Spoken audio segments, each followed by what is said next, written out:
kept talking about it over and over. No one was like on the energy you was on.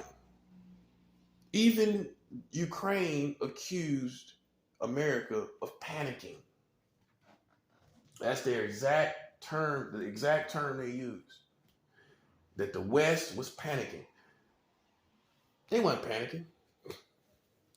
What was really going on was America was desperate to get in the middle of that situation to show themselves strong and competent as in the present, as far as their present administration. Like I said, Joe Biden already had messed up the response for 9/11, all of those years, down the drain. Down the drain. Wouldn't you be desperate? You messed up the response for 9/11. That's the equivalent of messing up a response for like Pearl Harbor. Like if you was in those times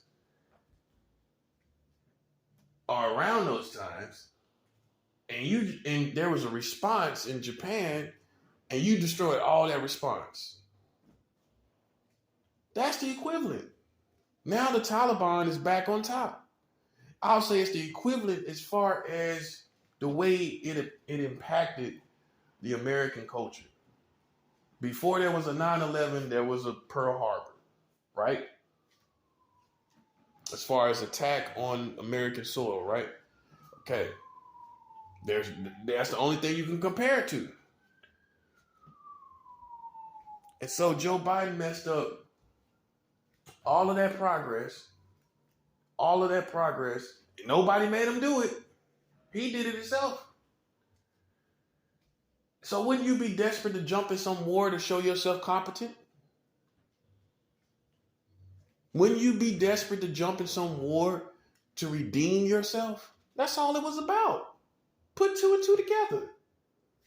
Come on, man. I can't make this up. I can't make it up. That's the whole reason. To show themselves competent, to look strong. And I don't really know what the acceptance rates are on this war as far as how America feels Joe Biden is doing. But, you know, at the end of the day, it just stinks being in somebody else's business. It stinks being in someone else's war. Because everybody already feels like America is the world police. They already feel like that. I'm pretty sure Russia feels like that right about now. Feel like you know. Here are the Americans again playing world police. Hey, everybody don't agree, and that's okay. Everybody does not agree with America's motives or Ukraine, and that's okay. Because some people are going to support people rain, sun, or shine. Some people are going to support Russia rain, sun, or shine. No matter what Ukraine is talking about or if they're right. Some people are just going to support their country that they support. Just like I'm guessing you would support, well, I don't know, kind of different over here. I'm not supporting America rain, sun, and shine at all. I don't recommend anyone doing that here either. Because there's nothing solid in this country. That's the problem. The reason why America never fulfilled her full potential is because her government never built substantially a robust government. A robust government was never made. You say it's robust. It's not to me. Because, like I said in other videos, the Republicans get it. It's like musical chairs. The Republicans get it. They sit down. They do a little of this. They do a little of that. They come out They stand up. The Democrats get it. They do a little this, do a little that. So therefore, the the government never becomes robust in anything because each party is tearing down each other's progress when they get back in the White House. I can't make it up. And like I said in other videos, it would have been better if the Republicans had it substantially or the Democrats have it substantially. So at least the opposite party can come in and critique what they don't like, work with the other party, and then you will have a robust government. That doesn't work like that here. Democrats come in, they're tearing down what the Republicans did. From what I understand, they're always opposing each other's laws. The Democrats come in, the Republicans come in, they tear down what the Democrats did. Democrats come in, tearing down what the Republicans did. They're both tearing down each other's progress. And it never builds a robust government with this method. Right or wrong. And like I said, it would be better that people come in, Republican or Democrat, stay put. Let the other party come in, work with the party that's in the White House, critique what they don't like, offer other plans, and go with that.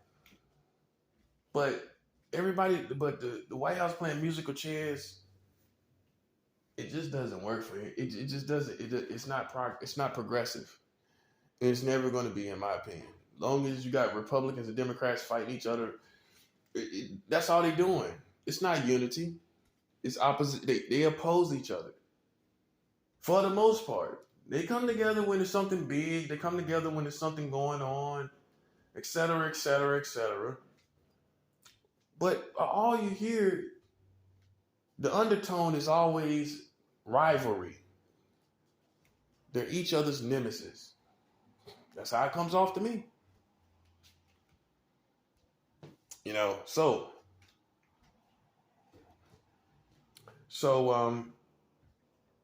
I don't know, man. When people say, well, Russia is a better country, for who? I mean, America is a better country, for who? Because black people wasn't enslaved over there. And there's not a gigantic culture of racism towards black people. I'm just talking about that. I'm not getting into where we can, the food you eat, all this kind of stuff. I'm not getting into all that. I'm talking about basic human rights are better to me, looks like for black people. Hey, let's keep it 100. They don't have no gigantic hang up with the appearance of black people, with the appearance of dark skin and black features. They have no hang-ups concerning that. I have never seen anything sticking out about Russia having hang-ups about African American features. We have this going on here in America if you don't realize it. People hung up on African American features, facial features.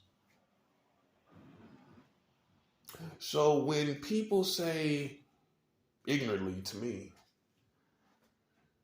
America's a better country than Russia,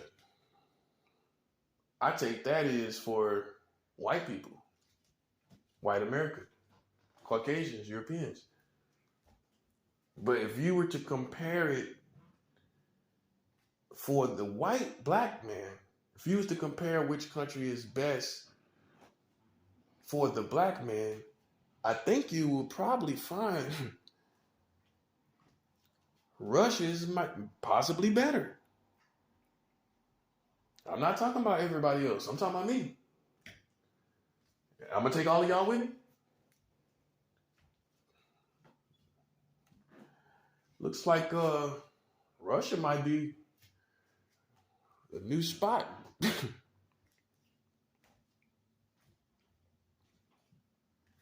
Because at the end of the day, you still got racism here that's well and alive in America. But you don't have racism in Russia.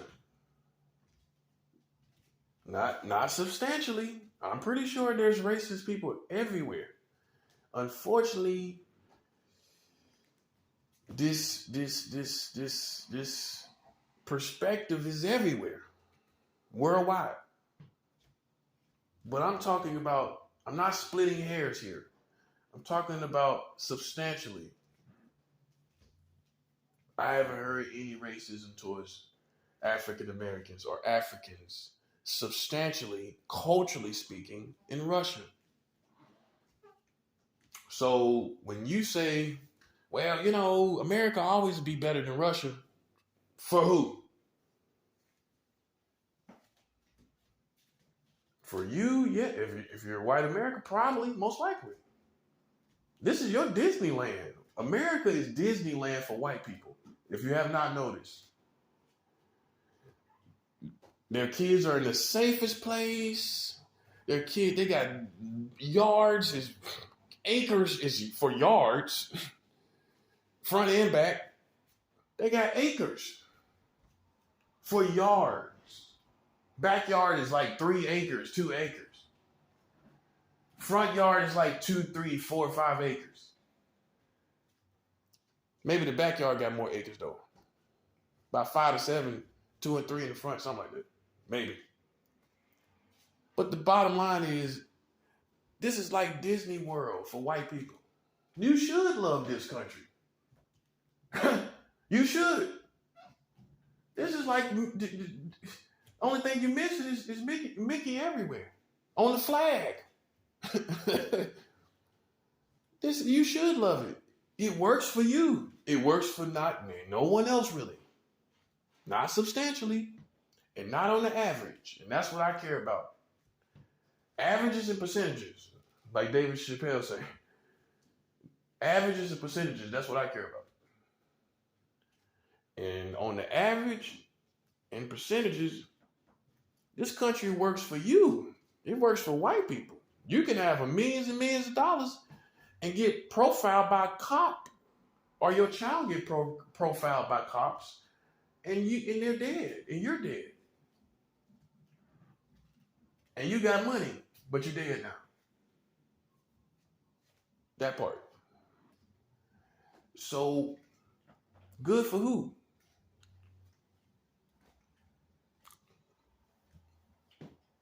Who is this country good for?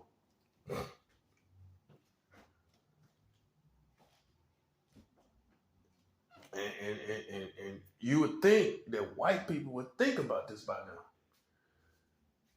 You so giddy and happy, walking around and gushing about America every time you get a chance.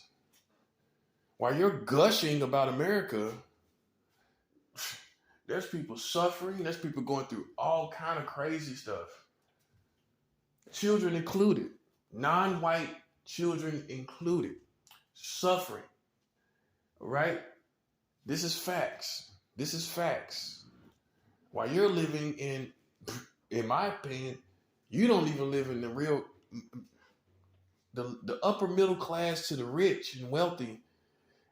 As far as white America, upper middle class to rich and wealthy. 3 different brackets right there. Upper middle class, the rich, and the wealthy. Here in America, those 3 types of classes do not experience real life. They don't know, when we start talking about jobs and all this, they heart and soul ain't in that. They mind ain't in that. How can you relate to that? You have nothing to do with that. That would never be your life, and you would never live it. You would never experience it. Half of them have not, and their children have not even worked 9 to 5s. at all.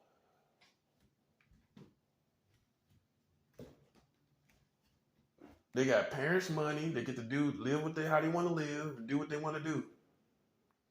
They want to be an artist. They go be an artist. Go over to France and paint pictures. Sell dumb pictures for hundreds of thousands of dollars.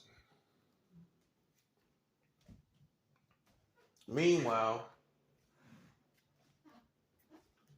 you still got all kind of problems in this country. In my opinion, you're only as clean as your dirtiest block. As far as the country, you're only as clean as your dirtiest block. In America, you're only as good. You're only as well off as your poorest people. You're only good as your. Long as you got homeless people here, it's not all good. That's how I feel. Because I feel like this. See, America still kind of has that slave mentality. I'm going to tell you why. Because you won't get homeless people off the streets unless they're working.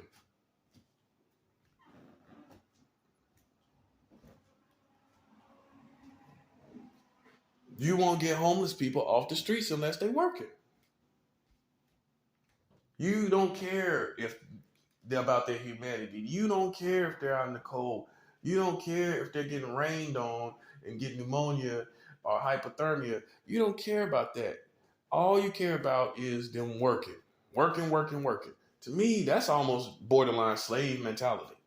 Where you will let the homeless people sleep on the streets because they're not working. In my opinion, I feel like get them off the streets. If they don't want to work, hey, that's them. They're going to be poor. They still going to be poor. And honestly, they'll still probably come out panhandling. But at least they will be off the streets because COVID, I don't think no homeless people should be on the streets with COVID out here. That's crazy. And I went through it. Not that long, but I went through it. Being homeless during COVID. But now I've been, where I'm staying for a year. Today makes a year, literally.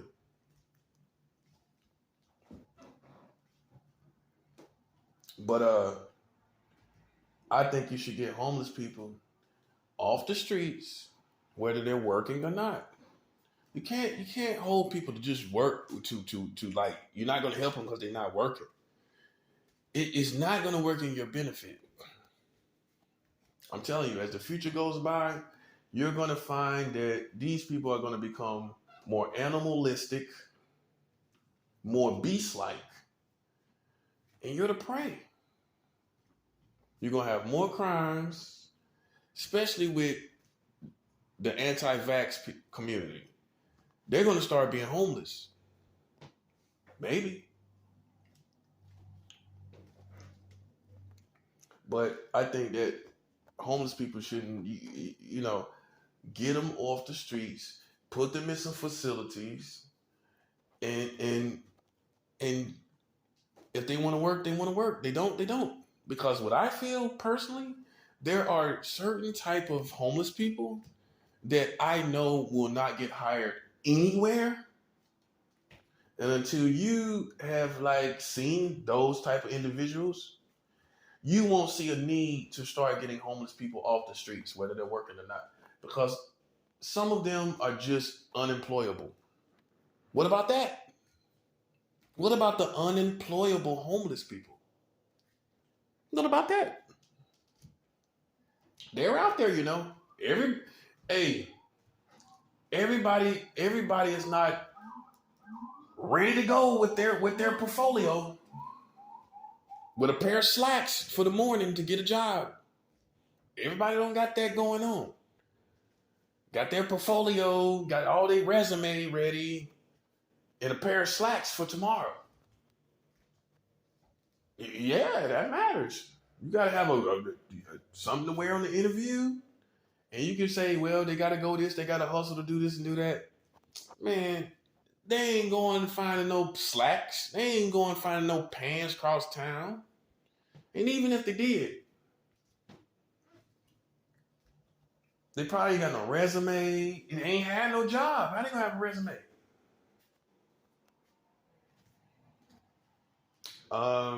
And some of you are just not gonna hire them based on them not fitting into your actual shift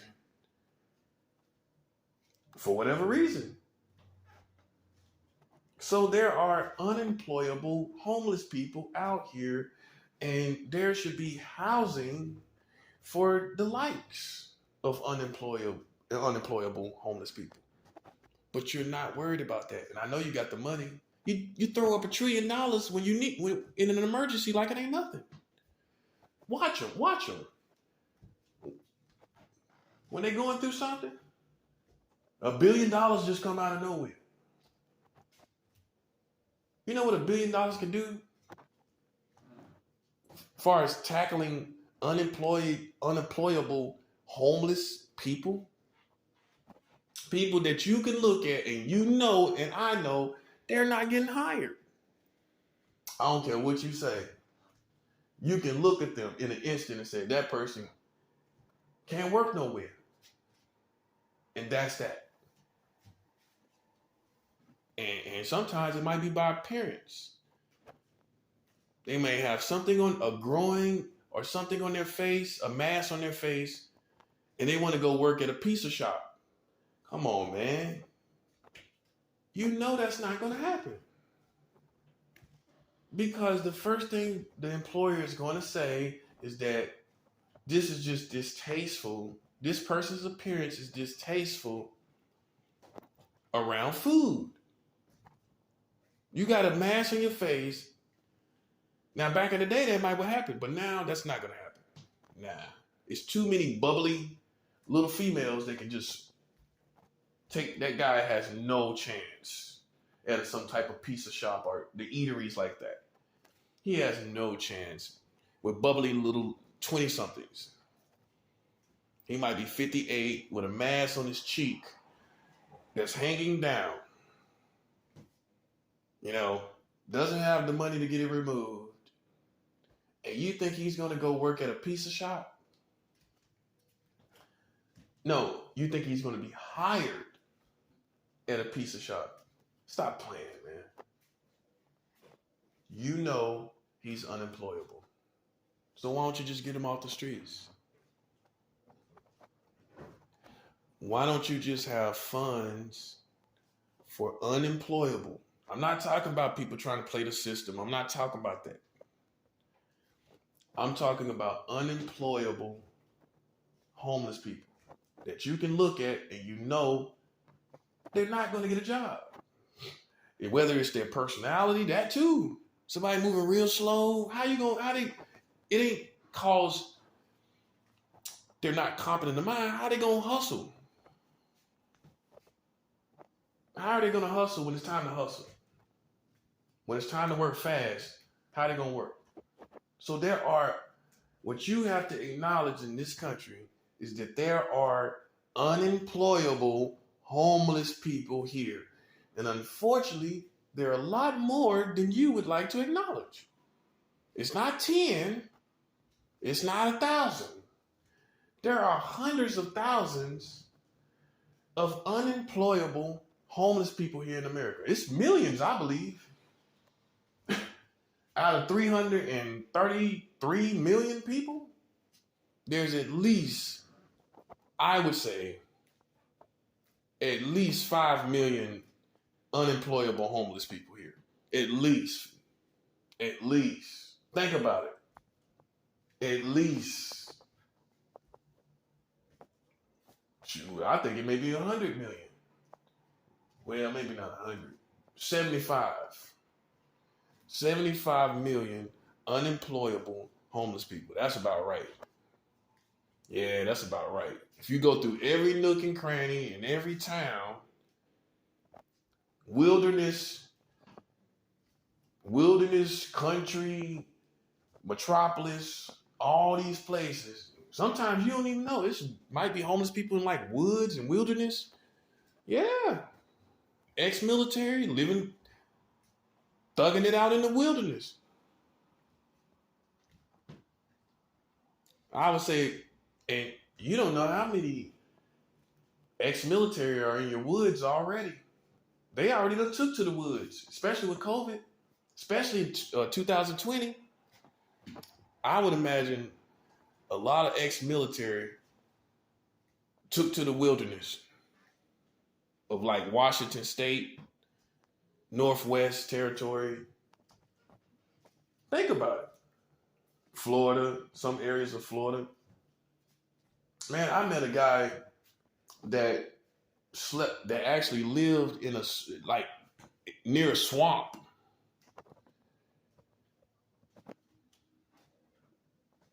Like eating in the wilderness, man. It's a lot of loose people out there that and a lot of y'all guys are so simple minded you don't think about it. There are people out there in the wilderness all throughout America, man, like totally separated from society. No radio, no TVs, no nothing. And I don't know. I don't know their mental minds. I don't know their mind state. But they're out there. And I think some went out there, probably maybe ex-military by choice. And some just did it probably during COVID time, never came back.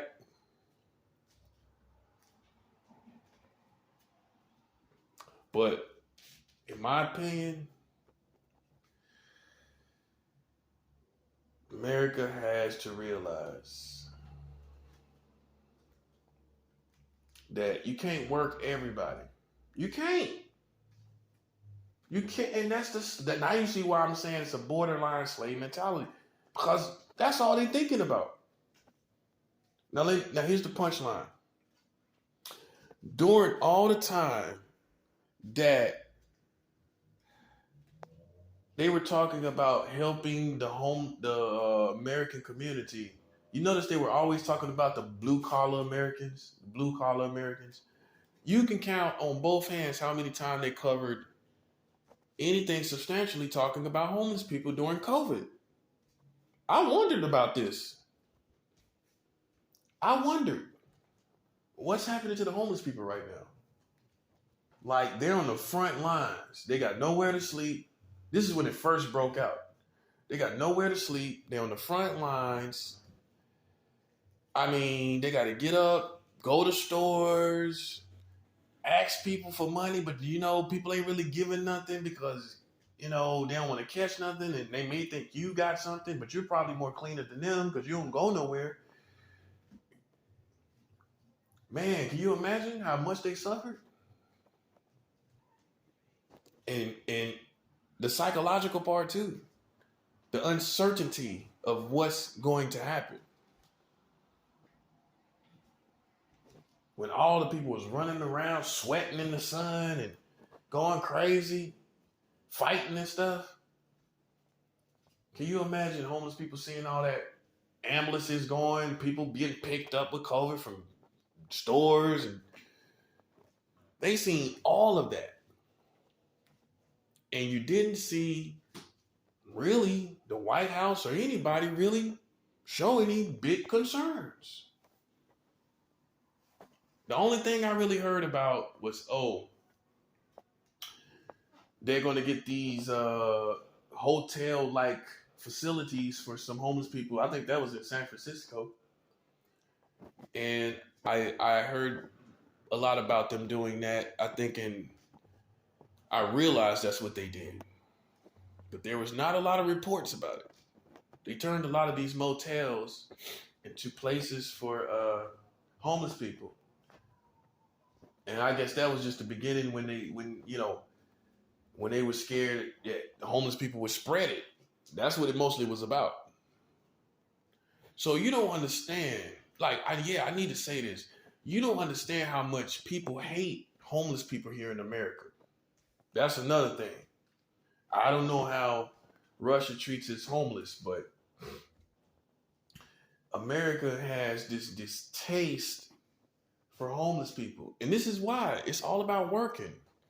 You can't get past, you can't see humanity past working.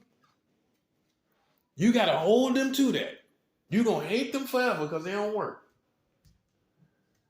I mean, like I told you in previous videos, working wasn't even part of God's plan. That was a result of sin. We're all having to provide for ourselves because Adam and Eve could not accept having everything on a platter a little bit. That's what it is. We're all working back to a place of eating off platters. Meanwhile, the average person has to go out here and break and bust sweats consistently and constantly. So it's people that hate. They have a hate for homeless people. They hate them. And they hate them on their way to work and after work. Feeling like, I wish I could do what you could do. I ain't giving you nothing. Some people say it just like that. I ain't giving you nothing. I got to work for every dollar. Well, won't you stop being a simpleton?